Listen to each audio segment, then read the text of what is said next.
Bom dia, tudo bem? Sexta-feira, 26 de maio de 2023. Queridos, antes de a gente dar continuidade, eu peço que você se inscreva no nosso canal, dê seu like, curte, compartilhe. Venha aqui trazer uma palavra abençoada, a palavra de Deus para o meu coração, para o seu coração. Hoje eu venho trazer um tema, a mensagem da cruz. Como referência, 1 Coríntios, capítulo 2, do verso 2. Tá?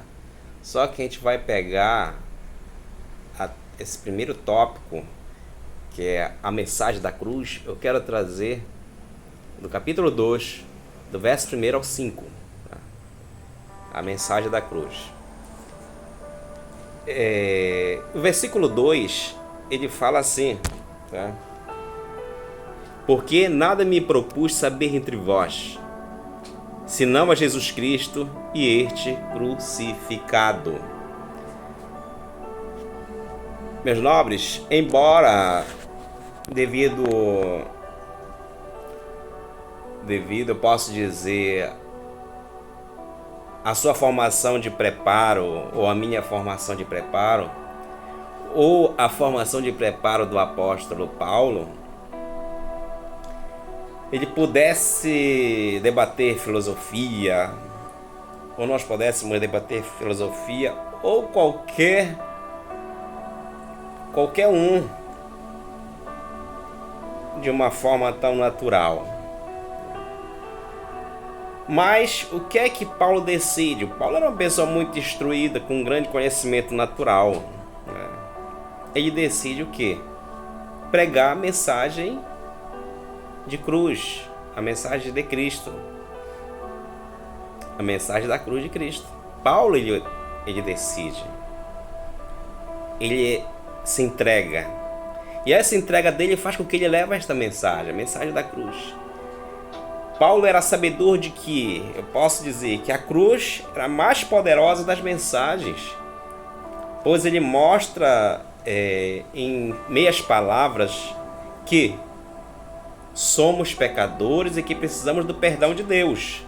Veja bem a colocação dele, veja bem o que ele fala: porque nada me propus saber entre vós, senão a Jesus Cristo e este crucificado. Né? Então Paulo, ele recorria ao conhecimento ou à filosofia do mundo para pregar o evangelho.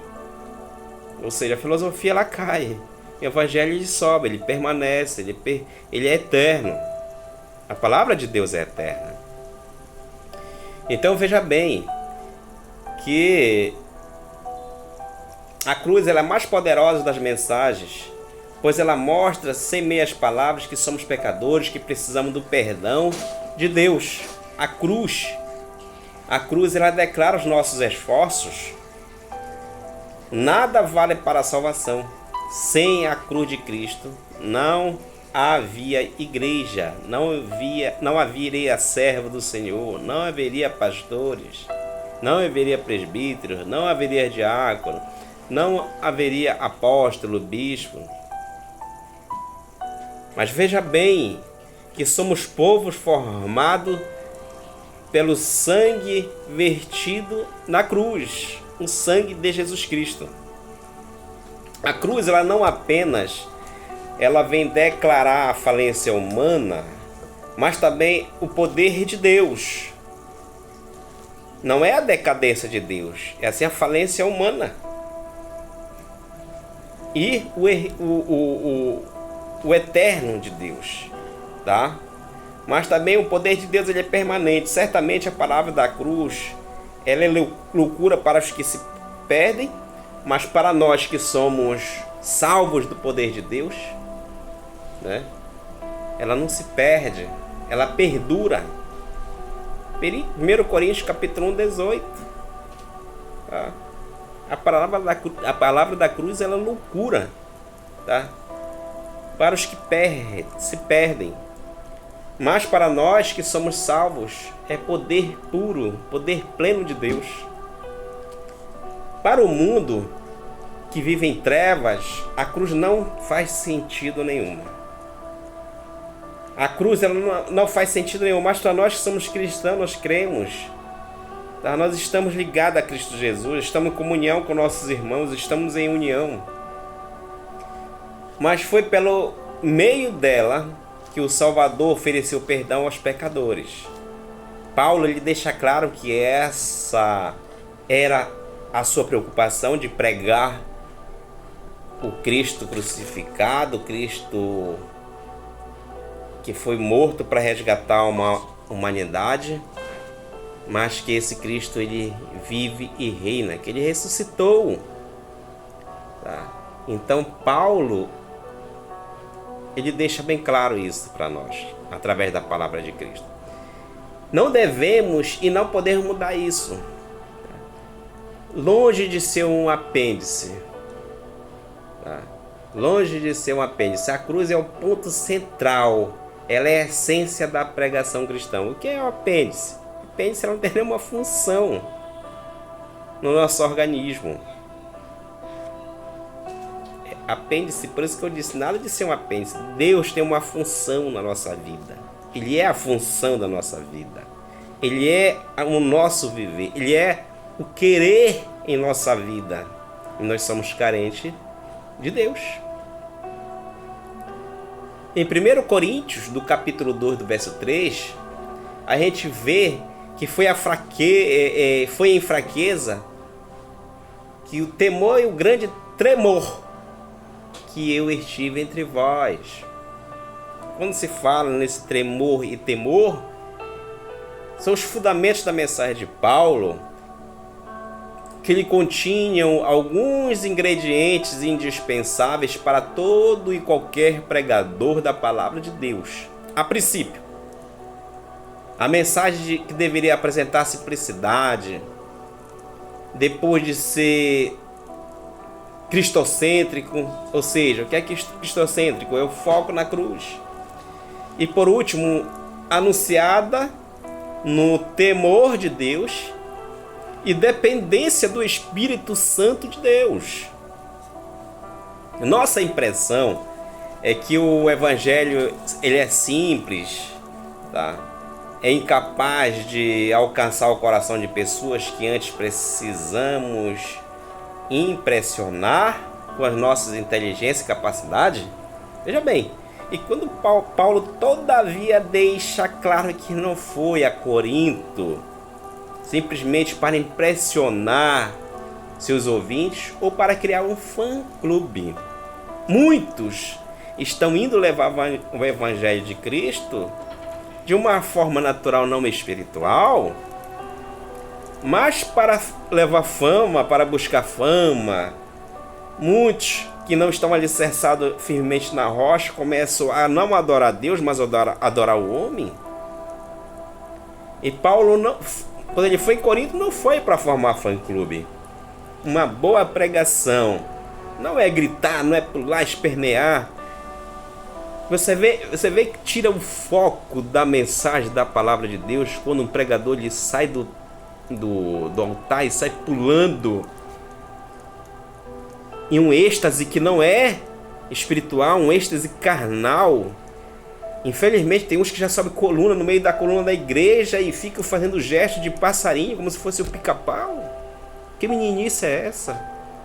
E Paulo ele fala que a essência da pregação, da mensagem, não é aquela que saímos admirados com retóricos, os talentos do pregador, ou aquele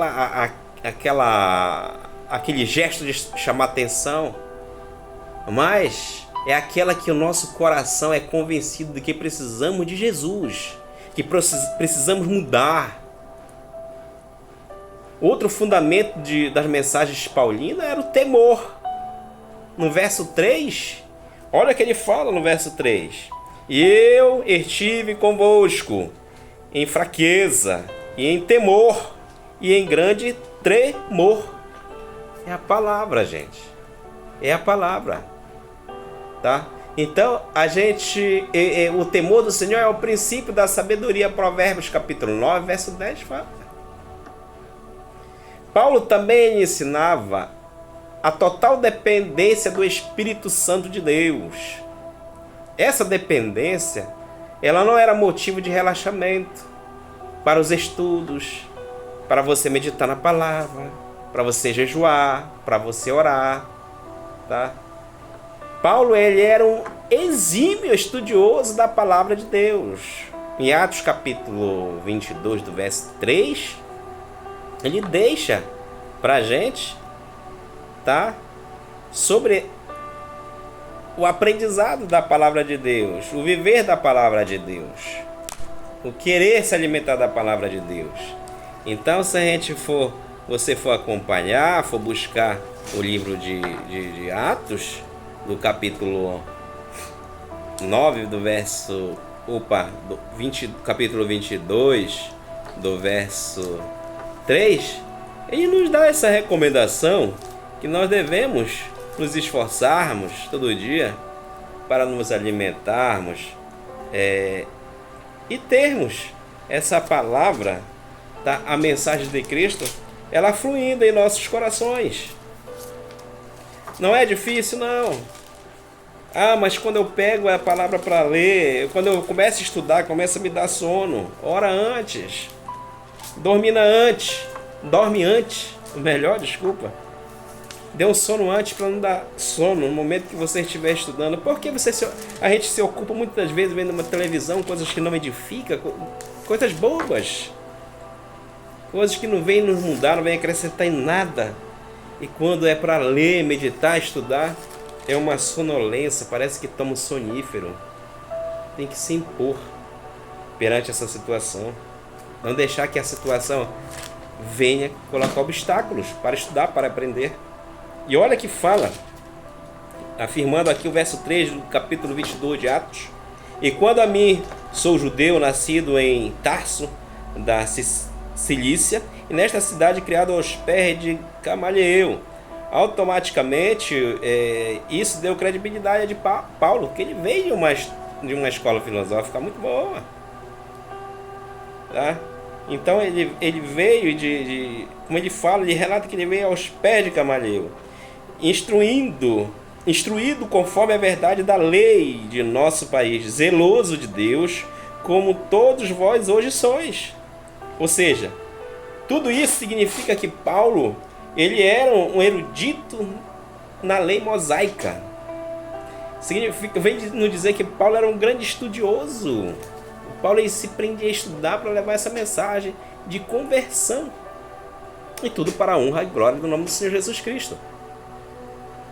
E quando a gente busca a intervenção divina, quando a gente busca para a nossa vida, em 1 Coríntios capítulo 2, do verso 4 e 5, fala assim, o versículo 4 do capítulo 2, a minha palavra e a minha pregação não consiste em linguagem persuasiva de sabedoria, mas em demonstração do Espírito e de poder. Mesmo as programações mais dinâmicas do Evangelho se mostram ineficazes, o mesmo que o Espírito Santo ele convença as mensagens e os corações dos ouvintes a aceitá-lo. É o agir do Espírito Santo de Deus. A ideia desta mensagem é que Deus salva o mundo através das mensagens simples e espiritual que leva as pessoas a glorificarem a Jesus e não a sabedoria do mensageiro. E essa glorificação, exaltação ao nome de Deus, ela tem que ser voluntária. Eu não vou para lá e dê um glória a Deus, dê um aleluia. Se você acredita em Deus, você que está ali para cultuar a Deus, acreditando no poder da sua palavra, crendo na mensagem dentro da palavra de Deus, que o Espírito Santo está operando. Mas não vou mexer, o pregador não vai mexer com o emocional das pessoas. O emocional dela tem que ser constrangido pelo Espírito Santo de Deus. Então essa ideia da mensagem que Deus salva, ela tem que ser passada de uma forma simples, que Jesus cura, tá? que a glorificação, a exaltação é para o reino de Deus, para o nosso todo Criador, para que a vossa fé não se apoiasse em sabedoria humana, mas que ela venha se apoiar na palavra, na mensagem simples ministrada. Veja bem que no verso 5, tá, de 2 Coríntios, capítulo 4, ele fala assim, olha o que ele nos diz: para que a vossa fé não se apoiasse em sabedoria humana, e sim no poder de Deus. O poder é a mensagem. O poder de Deus vem através da mensagem simples, mensagem pregada. Paulo, apesar de ter sido instruído a saber o valor das escolas retóricas que prezavam pela persuasão, eloquência, pela hermenêutica, pela exegese do discursante, mas veja bem que ele apega-se à intervenção do Espírito Santo de Deus.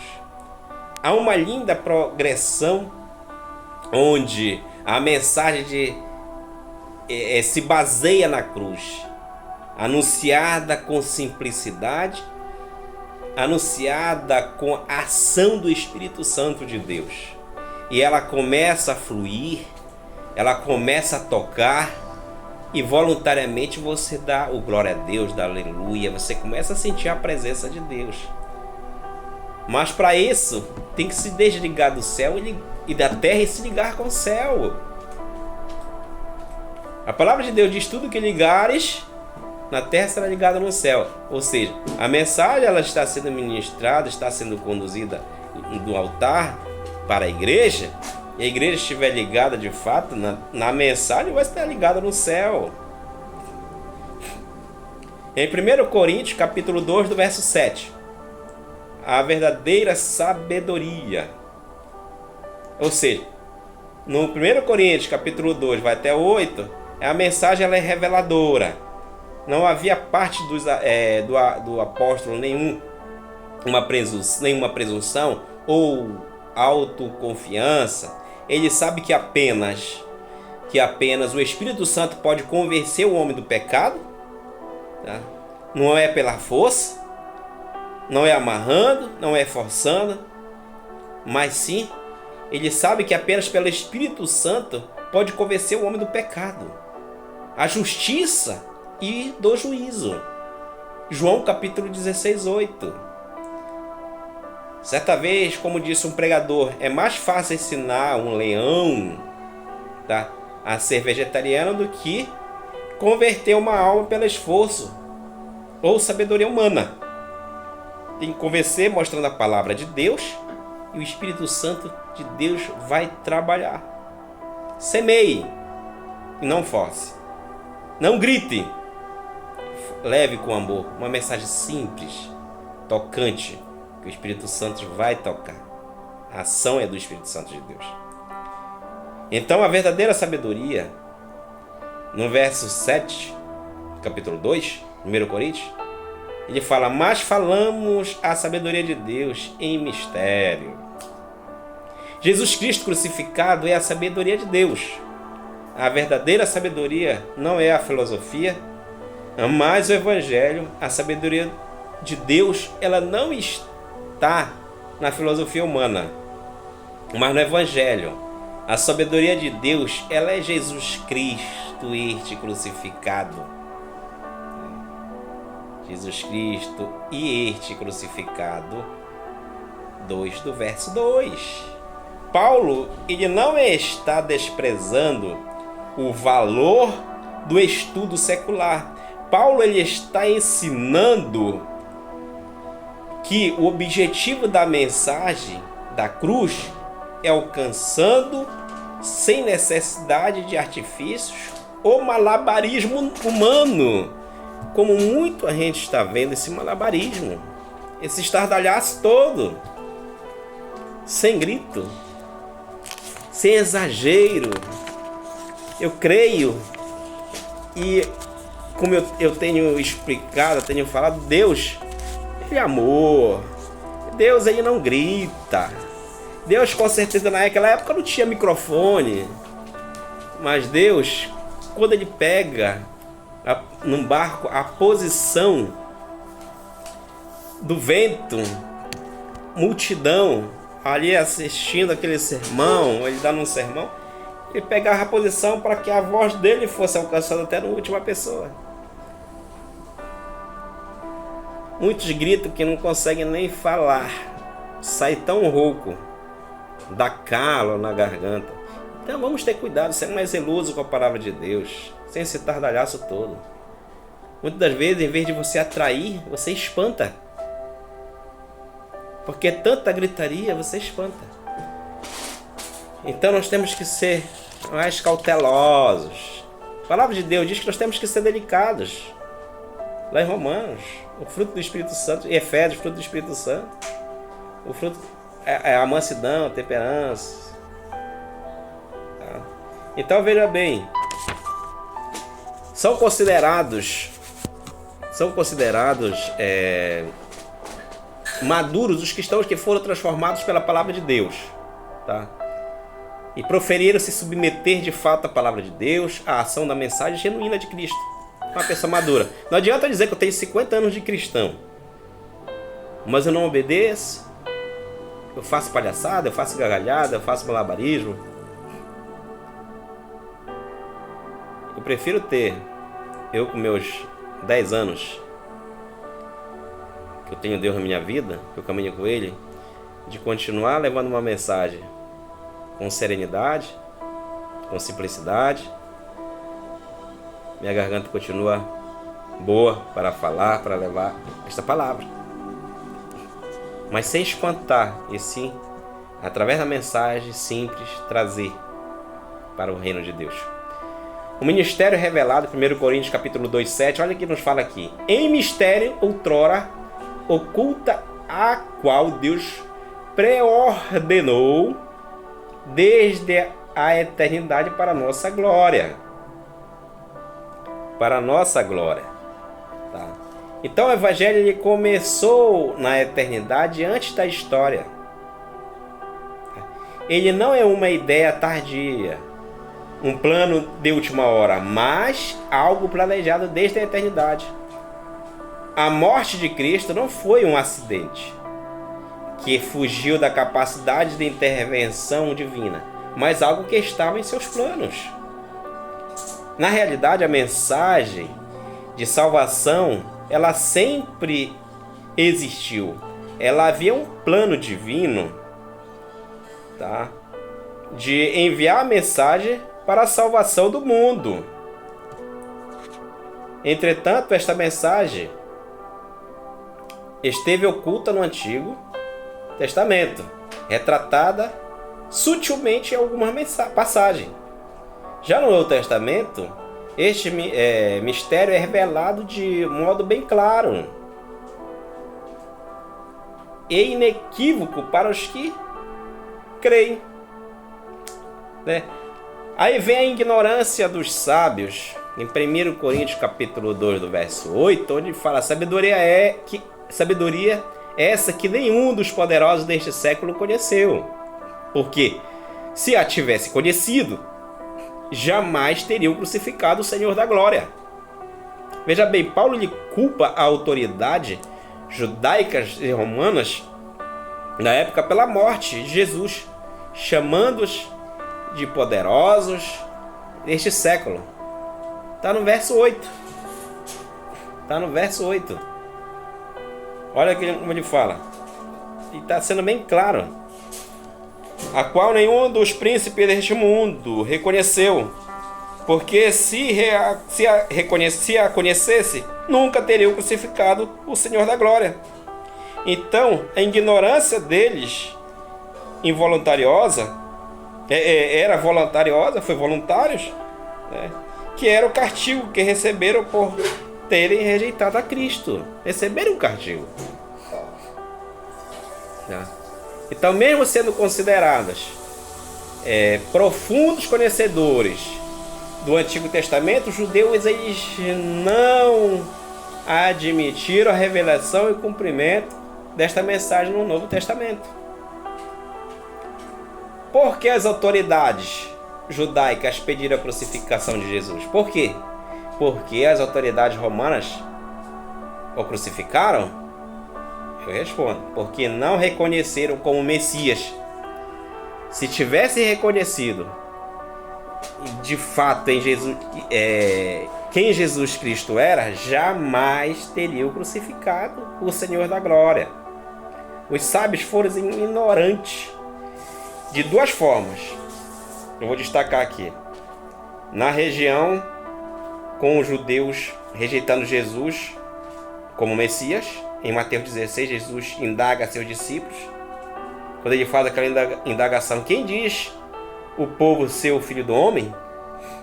Pedro tem a revelação de que Jesus era, os sinais revelados quem ele era, mas os seus não receberam.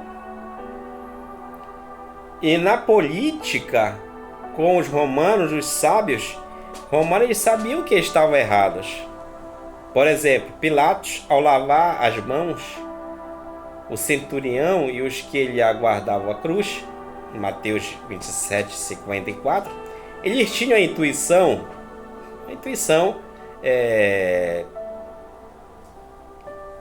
de que a condenação de Jesus era um erro. Não erraram, porém,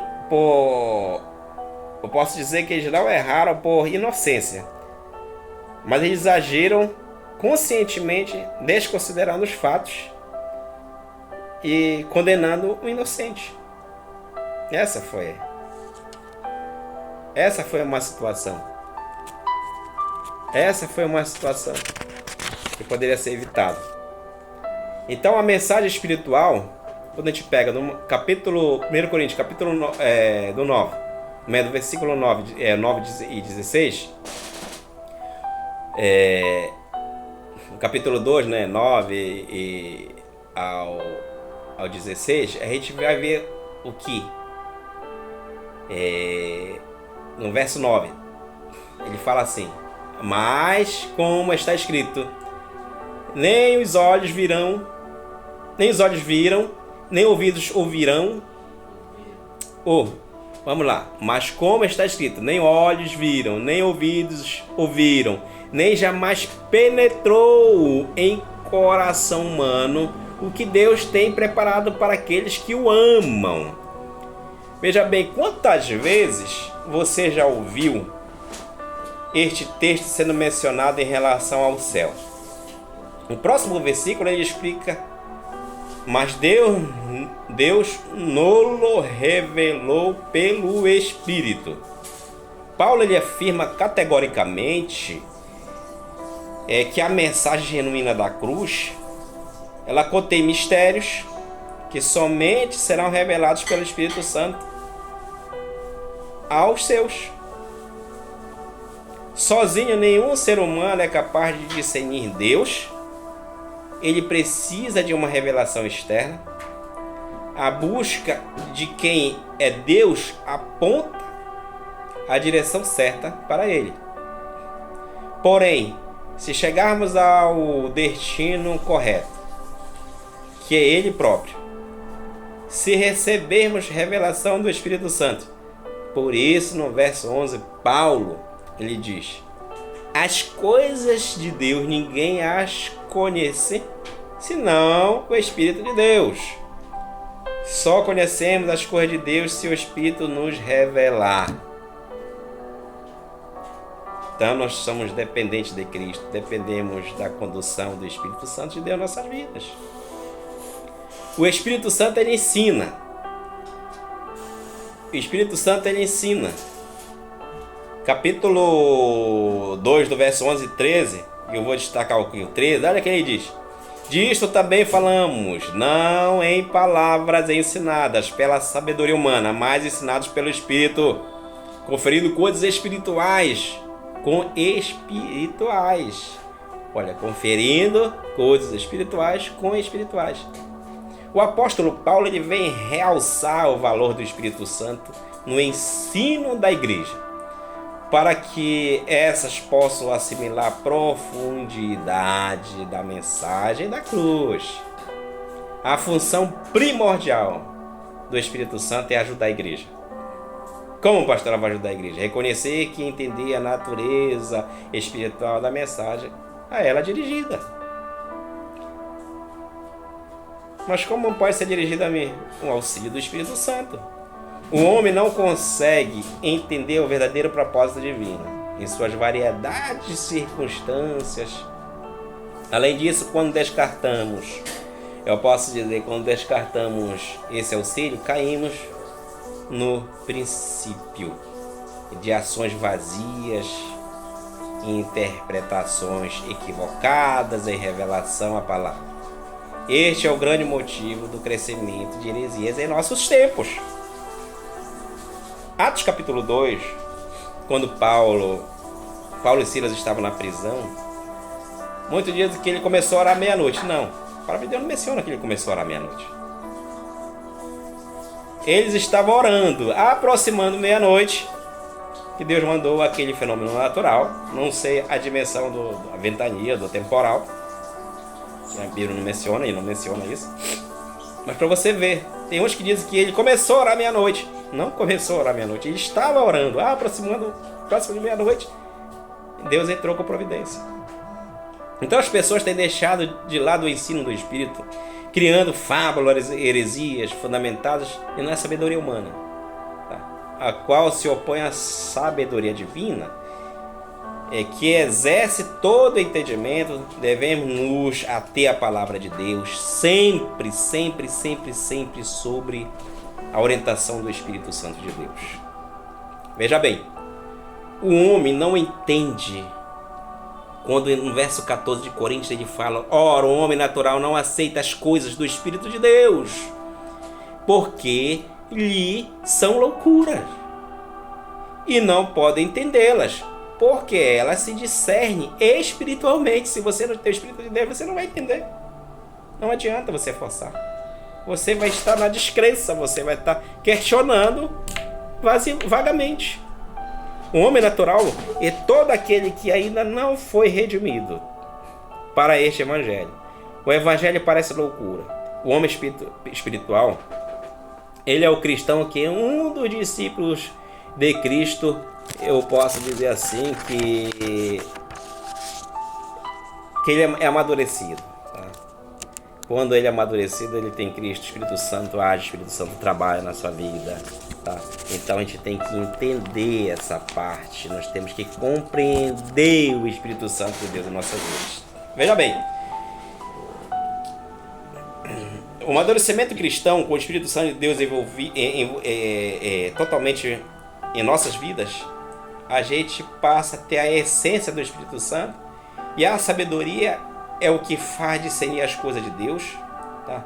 Aos ouvintes da mensagem, é necessária a instrução do Espírito Santo para que as pessoas, para que possa ser entendida, e por esse motivo que o homem natural não consegue compreender as coisas espirituais, ou seja, o homem natural não aceita as coisas do Espírito de Deus, porque são loucuras, não pode entendê-las, porque elas se discernem espiritualmente. É o verso 14. É o verso 14 da palavra. E ainda tem mais. Agora, quando ele fala assim, não compreendi as coisas do Espírito de Deus, o Espírito de Deus, ele fala diretamente para mim e para você, a pessoa nascida novamente. Ela nasceu para Cristo. Ela estava morta espiritualmente. Aí ela vai começar a trilhar, vai começar a caminhar, ela vai ter Espírito Santo. O Espírito Santo já selou ela começa a caminhar, começa a sentir o gosto, o prazer de ler, de estudar, de buscar a palavra de Deus e ter entendimento. O Espírito Santo, ele nos capacita. Capacita-nos para o quê? Para que tenhamos a mente de Cristo. Mas nós temos que deixar Cristo à vontade. Nós temos que dar essa permissão para Ele. Para que nós possamos ter uma mente, tá, envolvida por Cristo Jesus. Para que Ele venha ter o controle da nossa mente, do nosso pensamento, do nosso coração, do nosso límbico. O apóstolo Paulo ele conclui numa mensagem muito interessante, que perguntando, pois quem conheceu, né, no versículo 16, quem conheceu somente, olha só como ele fala, Porque quem conheceu a mente do Senhor para que possa instruí-lo? Mas nós temos a mente de Cristo. E veja bem que quando o apóstolo Paulo lhe coloca, é a resposta.